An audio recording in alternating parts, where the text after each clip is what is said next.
Info en seconde partie qui reçoit M. Biram Sen. Il est le directeur de l'information et de la communication au niveau de la DGE, la Direction Générale des Élections. Bonsoir. Bonsoir, madame. Alors, dimanche, nous allons, les élus vont voter pour renouveler les membres du Haut Conseil des collectivités territoriales. Alors, au plan organisationnel, où est-ce que vous en êtes au niveau de la Direction Générale des Élections? Merci Binta. Je voudrais, avant de répondre à votre question, saluer les téléspectateurs de la TFM. Et pour vous dire que, comme vous l'avez dit, les élections des hauts conseillers ont été fixées pour le 4 septembre 2022. Et donc, en ce qui concerne l'organisation matérielle, je peux vous dire que tout le matériel a été acheminé depuis le 28 août passé. Et donc, ce matériel est disponible au niveau de tous les lieux de vote et au niveau de tous les bureaux de vote. Il y a combien de lieux, il y a combien de bureaux de vote? Est-ce que c'est une élection qui va se faire comme les autres, on a l'habitude de voir avec les autres élections? Oui, en ce qui concerne, c'est vrai, le nombre de lieux de vote et de bureaux de vote, il y a un petit changement. Parce que, en ce qui concerne l'élection des hauts conseillers, le nombre de bureaux de lieux de vote d'abord est de 46. Parce que dans chaque département, on a un lieu de vote. Et maintenant, au niveau des bureaux de vote également, les bureaux de vote sont au nombre de 71. Donc, ce qui fait que il y a une petite différence en ce qui concerne les élections territoriales et en ce qui concerne les élections législatives. Mais ce qu'il faut comprendre, c'est qu'on a 46 lieux de vote et 71 bureaux de vote. Et combien de listes? On a 12 listes. Et sur les 12 listes, on a 4 partis politiques, 5 entités indépendantes et 3 coalitions. Donc au total, on a 12 listes. L'opposition a boycotté.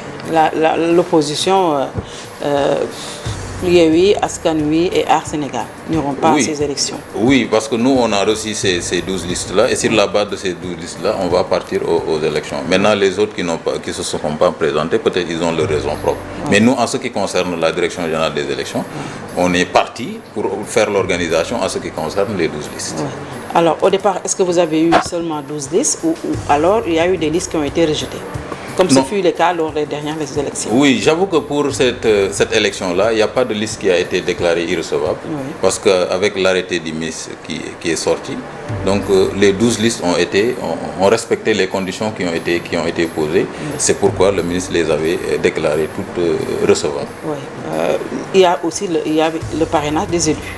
Ces élections. Oui, il y a eu un parrainage, mais ce parrainage est différent parce qu'ici on a ce qu'on appelle le parrainage des élus. Et donc ce parrainage-là correspond à 5% des conseillers dans chaque département. Et dans chaque département, on prend les 5% des conseillers pour pouvoir parrainer. Et ça fait partie des conditions de validité d'une liste de candidature. Mais c'est ils ont tous respecté, ils ont su franchir le cap des parrainages. Effectivement, mais c'est un nombre qui n'est pas très important. Le plus grand nombre pour les parrainages concerne le département de Dakar qui était à 65. Et le plus petit, c'est 12. Ça concerne un autre département dont j'ai oublié le nom. Mais c'est pour vous dire qu'en réalité, c'est un parrainage qui a été respecté par toutes les listes qui ont eu à déposer. Il y a Kobeno qui est dans tous les 46 départements. Effectivement. Et les autres? Les autres ont choisi des départements pour partir. Parce que c'est une élection quand même, on peut choisir 2, 3, 4 ou 5 départements. Et les formations politiques choisissent les départements selon donc, leurs forces, etc. Est-ce qu'il y a un budget pour organiser ces élections? Effectivement, pour chaque élection, il y a un budget qui est dégagé pour organiser les élections naturellement. Mais je n'ai pas en tête le budget qui a été dégagé. Argent. Non, c'est pas ça. Est-ce que c'est cher pour organiser les élections du HCCT? Ça ne peut pas être comme les autres élections. Cela veut dire que le budget... Mais c'est le même matériel, l'isoloir... Oui, c'est le même matériel. C'est l'isoloir, c'est les urnes, c'est l'encre, c'est les bulletins et tout ça. C'est le même matériel. Mais vous allez utiliser le matériel qu'on avait utilisé lors de... Oui, certains matériels qu'on avait utilisés peuvent être utilisables, tels que les urnes, etc. Mais il y a des matériels qu'on ne peut pas réutiliser, tels que les bulletins, etc., les cachets et autres. Vous êtes obligé de refaire ce qui-là. Alors, ça va prendre combien de jours? Ou bien c'est une journée, 8 heures, on ouvre les bureaux de vote, les centres de vote, et puis on termine à 18 heures, on dépouille. Comment ça se passe? Donc, en réalité, c'est le même processus pour les autres élections. Les électeurs ont été déjà convoqués par un décret du président de la République. Les électeurs vont venir, les bureaux seront ouverts à 8 heures et vont fermer à 18 heures. Et maintenant, le vote, naturellement, va se dérouler donc comme se faisait en ce qui concerne les autres élections là. L'électeur va venir, va prendre son bulletin, il va être identifié parce que l'électeur cette fois-ci va voter avec sa carte d'identité biométrique CEDEAO et non pas une carte d'électeur. Parce que l'électorat est connu, c'est un collège électoral. Les électeurs ne peuvent être que des conseils municipaux et départementaux. Donc cela veut dire que pour pouvoir voter... On a précisé, ce ne sont pas les Sénégalais qui sont appelés aux urnes, mais les élus. Effectivement. Ici, c'est une élection un peu particulière. Absolument. Parce que tout simplement, pour pouvoir voter, ou pouvoir même être candidat, il faut d'abord être un conseil municipal ou bien un conseil départemental. Issu des dernières élections territoriales et départementales. Effectivement. Et à partir de ce moment maintenant, vous pouvez prendre le les bulletins et entrer dans l'isoloir, choisir le bulletin, le candidat, la liste de candidats que vous voulez voter, glisser ça au niveau de l'urne, revenir faire la même formalité. Donc les formalités sont les mêmes en ce qui concerne. Pour le dépouillement également, pour la composition d'abord des bureaux de vote, vous avez un président, vous avez un assesseur et vous avez un secrétaire. Vous avez également les représentants des partis, mais également vous avez la présence de la Sénat, qui est présent au début et à la fin de tout le processus électoral. Et après cela également, vous avez maintenant ce qu'on appelle le dépouillement. À la fin du scrutin, on procède tout simplement au dépouillement. Et le dépouillement respecte les mêmes conditions de forme et de fond que les autres élections qui se sont déroulées. Et dans ce cas-là, donc, après avoir dépouillé, il appartiendra maintenant au président du bureau de vote de pouvoir transmettre ces procès-verbaux-là maintenant, cette fois-ci, au président du tribunal d'instance territorialement compétent. Il faut le préciser, il n'y a pas de commission départementale de recensement des votes. Donc, on va transmettre les procès-verbaux au président du tribunal d'instance territorialement compétent.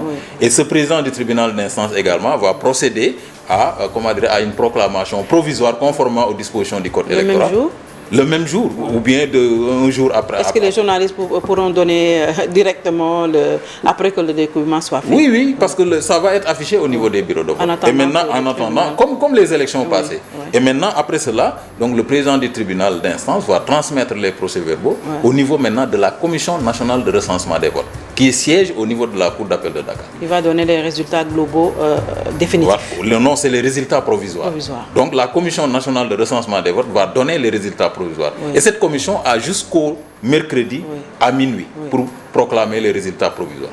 Après maintenant la proclamation provisoire des résultats, la Commission nationale de recensement des votes va transmettre les procès-verbaux donc au niveau du Conseil constitutionnel. Et le Conseil constitutionnel maintenant va procéder à ce qu'on appelle la proclamation définitive des résultats. Est-ce qu'il se pourrait qu'il y ait des recours qui seraient suspensifs? Bien sûr, dans toutes les élections, il y a des recours. Maintenant, nous sommes dans une élection nationale, ça c'est à préciser. C'est que ici, les candidats ou bien toute personne qui veut faire le recours et qui a compétence pour faire le recours doit saisir le Conseil constitutionnel à 5 jours à compter de la proclamation provisoire des résultats. Et le Conseil constitutionnel a 5 jours pour se prononcer sur la réclamation. Maintenant, s'il n'y a pas de contestation, le Conseil constitutionnel peut proclamer les résultats définitifs.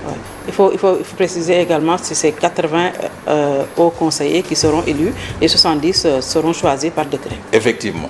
Donc les 80 conseillers sont répartis au niveau des 46 départements.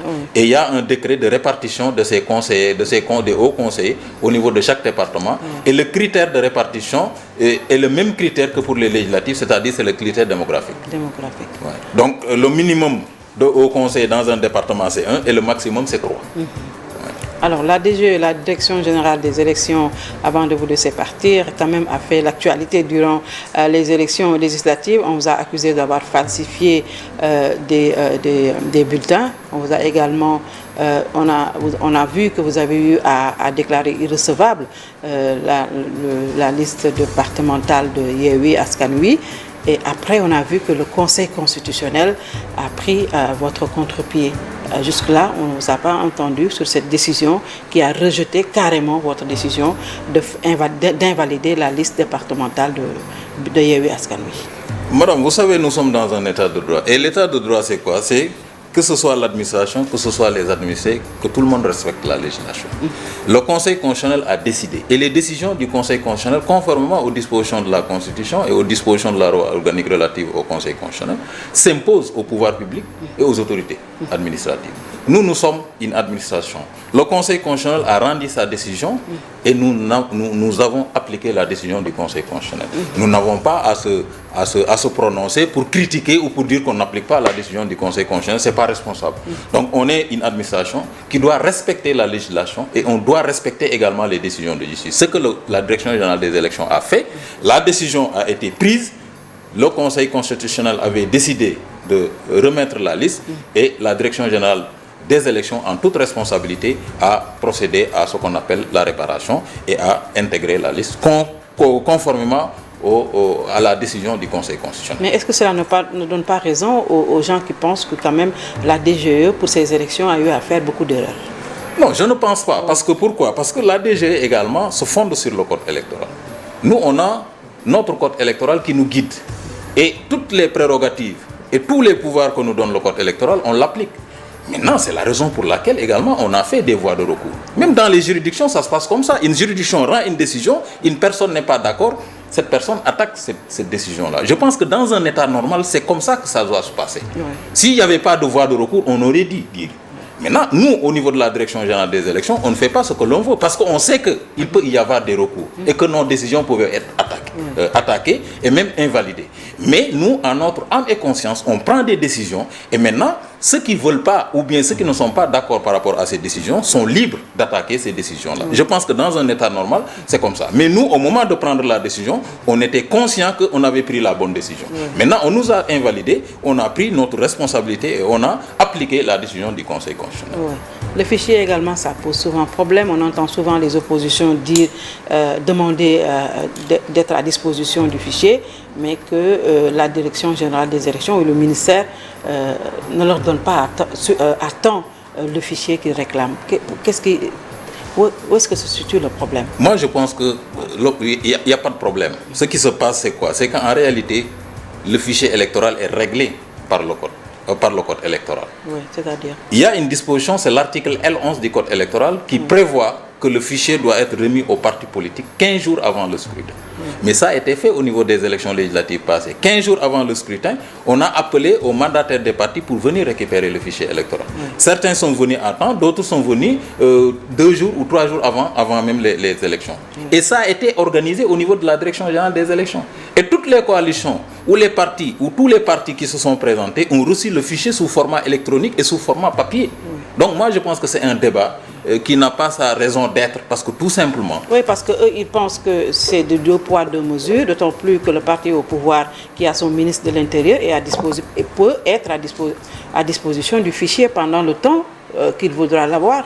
Non, tous les partis ont eu le fichier le même jour. Oui.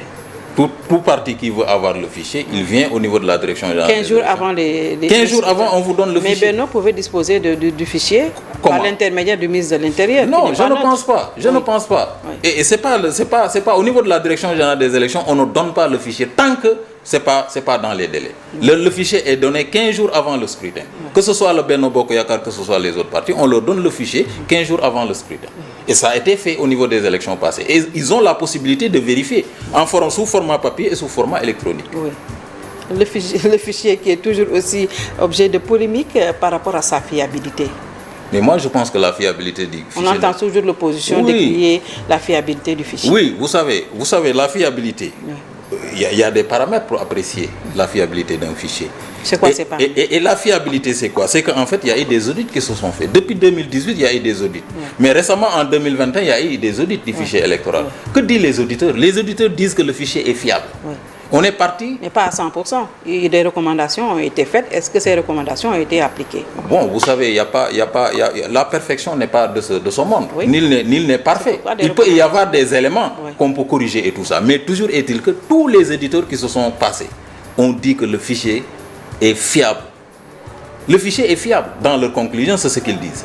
Maintenant, on peut voir un peu les procédures pour les inscriptions, etc. C'est des recommandations. Et je pense que ces recommandations-là, on est en train de les exécuter. Mais ce qu'il faut savoir, c'est que, mais comment? Le fichier est fiable, mais vous avez vu les élections qui se sont dirigées au niveau des élections législatives. vous avez vu l'opposition avoir un nombre de députés presque égal à la majorité. Donc je me dis que mais si le fichier n'était pas fiable, mais on ne pouvait pas avoir ces résultats-là. Donc c'est des dénonciations que font certains, mais je pense que les Sénégalais peuvent juger de la fiabilité de ce fichier électoral. Oui. Et l'opposition? L'opposition dit que le fichier n'est pas fiable. Oui, mais chacun, on est dans une démocratie, chacun est libre de dire que moi je ne suis pas d'accord, je ne suis pas, etc. Chacun est libre de le dire. On ne peut pas interdire à une personne d'avoir des convictions ou de pouvoir dénoncer telle chose. Mais ce qu'il faut comprendre, c'est qu'en fait, le fichier là est un fichier qui est fiable. Parce que sur la base de ce fichier, quand même, on a organisé pratiquement 3 élections dans une année. Oui. On a organisé les élections territoriales, on a organisé les élections législatives et on est en train d'organiser les élections des hauts conseillers. Donc je pense que ce fichier-là est quand même... Est-ce que pour ne pas toujours être dans une situation de polémique, pour lever tout équivoque, il ne faudrait pas quand même faire sauter ce verrou qui dit que 15 jours avant le scrutin, l'opposition ou tout parti qui le désire ou coalition peut être entrer avoir le fichier électoral. Est-ce qu'aujourd'hui, on ne peut pas faire sauter ce verrou et laisser le fichier quand même pouvoir être consulté à tout moment de l'année? Moi, je pense que même pour l'histoire de la fiabilité du fichier électoral est derrière nous. Mais ce que vous avez dit, nous, on est une administration, on organise. Et on organise sur la base du code électoral. Si on modifie le code électoral, nous, on respecte le code électoral. Mais ce n'est pas nous, la DGE, la Direction générale des élections, de modifier le code électoral. Donc nous, on attend et on applique la législation électorale conformément au vote des partis politiques, etc. Maintenant, s'il y a une disposition allant dans ce sens-là, mais la Direction générale des élections va l'appliquer parce que nous, on ne fait qu'appliquer la loi électorale. Mais nous, on ne peut pas on ne peut pas bafouer la loi en remettant le fichier tant que tout simplement cette disposition existe dans le code électoral. Oui. Mais est-ce qu'il ne faut pas revoir encore ce fichier électoral qui fait souvent objet de polémique? Madame, j'avoue que le fichier, il n'y a rien dans le fichier électoral. Le fichier est fiable. Vous-même, vous pouvez attester de cette fiabilité, de la fiabilité de ce fichier électoral, compte tenu des résultats qu'on a eu au niveau des élections locales et au niveau des élections législatives. Peut-être procéder à une refonte totale et puis pour permettre à l'opposition quand même d'être beaucoup plus rassurée. En tout cas, nous, au niveau de la Direction générale des élections, on n'a pas cette prérogative. Nous, on ne fait qu'organiser. On n'a que l'organisation matérielle. Maintenant, tout ce qui va tourner autour de cette organisation est régi par ce code électoral. Et maintenant, il appartiendra maintenant aux politiques de discuter, comme on l'a fait au niveau du dialogue politique. Il y avait seulement une refonte partielle du fichier, à ce que je sache. Oui, il y en avait en 2016, je pense. Oui. Donc, il y en avait. Donc, le fichier il y avait une refonte du fichier électoral. Et même au niveau du dialogue politique, je pense que le code électoral qu'on a eu en 2021 découle du dialogue politique. Et ce dialogue politique-là a fait naître beaucoup d'avancements dans le cadre de la démocratie. On a eu l'élection des maires au suffrage universel direct. On a eu beaucoup d'avancements dans le cadre tout simplement de ce code électoral. Et je pense qu'il y a toujours cette concertation, il y a toujours ce dialogue-là entre les acteurs politiques pour trouver un consensus. Et nous, au niveau de la Direction générale des élections, on attend pour pouvoir tout simplement dérouler le processus électoral si ça découle des acteurs politiques. Sauf que le parrainage n'a toujours pas fait l'objet de consensus. Oui, mais bon. Ça ne découle pas de votre... Oui, ça ne relève pas de notre compétence. Nous, on ne fait qu'appliquer la législation électorale. Absolument. C'est ça. Merci. Je vous remercie. Dimanche, on va renouveler les hauts conseils territoriaux. Effectivement. Les bureaux de vote ouverts aux élus. Oui. Pas aux Sénégalais. Effectivement. Lambda. Oui. Donc, c'est les conseils départementaux et municipaux. Et je rappelle que le fait d'avoir 2 mandats, c'est-à-dire on peut être conseiller municipal et conseiller départemental, mais on ne peut voter qu'une seule fois. Oui. C'est-à-dire que Binta peut être un conseiller municipal et en même temps conseiller départemental. Ou bien conseiller municipal de ville ou conseiller municipal d'une commune. Mais vous avez une seule possibilité de pouvoir voter. Vous pouvez voter qu'une seule fois. Si vous êtes conseiller municipal au niveau de la ville de Dakar, par exemple, et conseiller municipal au niveau d'une commune constitutive de la ville, vous ne pouvez voter qu'une seule fois. D'accord. Donc, merci beaucoup. Je vous remercie. Je rappelle que vous êtes le directeur de l'information et de la communication au niveau de la DGE, la Direction générale des élections. Merci d'avoir suivi et très bon week-end.